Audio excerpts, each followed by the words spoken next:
এত বড় গরু আমরা আর কোনো দিন দিই না। আমার বয়সটা 40 থেকে 45 বছর বয়সে এত বড় গরু আমার চোখে আর কোনো দিন পড়ে না। গরুটা দেখবার জন্য বিভিন্ন ইউনিয়ন থেকে বিভিন্ন থানায় পর্যায়ে লোকজন আসে, সকলেই কিন্তু দেখে যায়। 4-5 বছর ধরে সে পালতাছে। সে আমাদের এই এলাকার মধ্যে মানে আমরা বিআই সম্পর্ক মানে এখানে বাড়ি করছে, করে ফার্ম করছে, করে পরে এই গরুটা পালতাছে 4-5 বছর ধরে। অনেক দূর দূরান্ত থেকে অনেক লোকজন আসে দেখার জন্য। এটা অবশ্য এই এলাকার মধ্যে সবচেয়ে বড় গরু হইল এটাই। 3-4 বছর যাবত এদের আমি লালন পালন করতেছি।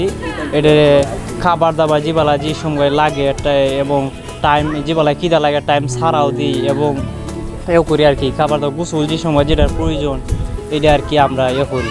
এটার অনেক মানে যত্ন মানে এই ভালোভাবে আমরা একটু চেষ্টা করতেছি নিতেছি যেমনি ভালো একটু করার জন্য।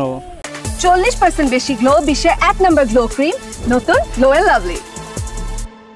আমার বয়সে এরকম গরু আর কোনোদিন দেখি নাই। কামারে গরুটি লালন পালন করে অনেক বড় করেছি। আমাদের বন্ধু বান্ধব অনেক দূর দূরান্ত থেকে আসে এই গরুটি দেখার জন্য। এটার বয়স হয়েছে প্রায় 4 বছর। আর গরুটি সাধারণত ন্যাচারাল খাবার খাওয়া হয়, যে ভুসি, কোয়েল, এরপর চিরা, কলা, মিষ্টি লাউ ইত্যাদি। আর ঘাস খড়কুটা তো আছেই প্রতিদিন। আর গরুটার পিছনে প্রতিদিন খরচ হয় 12 থেকে 1300 টাকা।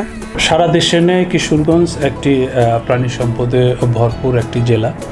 এই জেলায় প্রতি বছরে নেই এবারও প্রচুর কুরবানি পশু তৈরি করা হয়েছে এবং ম্যাক্সিমাম জনগণই বা আমাদের খামারিরা তারা প্রাকৃতিক খাদ্য দ্বারাই এই গবাদি পশুগুলো তৈরি করছেন। এবং আপনারা জানেন যে কিশোরগঞ্জে প্রচুর সবুজ ঘাস পাওয়া যায় এবং তারা এই সবুজ ঘাস ব্যবহার করেই তারা এই গবাদি পশুগুলোকে আজকের এই পর্যায়ে নিয়ে এসেছেন।